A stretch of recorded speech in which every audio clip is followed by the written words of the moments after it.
అండి అందరికి 2 నిమిషాలు అయిపోయి ఈవినింగ్ స్నాక్స్ ఫ్రెంచ్ ఫ్రైస్ చూద్దాం రండి. ఇలాంటి 2 సైజు ఎంత సైజు పొటాటోస్ తీసుకొని బాగా చెక్కుకొని ఇదిగోండి ఇలాంటి ఒక గిన్నె పెట్టుకొని హాట్ వాటర్ లో నేను ఇందా చేసిన 2 నిమిషాలు అయిపోయి ఫ్రెంచ్ ఫ్రైస్ రెడీస్ ఫ్రెండ్. ఇదిగోండి 2 పొటాటో ఉంటే చాలు ఇలా ఫ్రెంచ్ ఫ్రైస్ చేసుకోవచ్చు. సాల్ట్ వేసాను,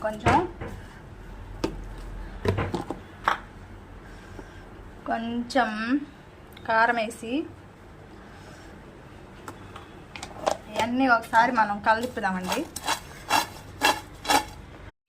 ఇందాక మనం ఫ్రెంచ్ ఫ్రై చేసుకున్నాం కదా ఫ్రెండ్స్, మా వారు నాకు ఇష్టమని చికెన్ పకోడీ తెచ్చాడు.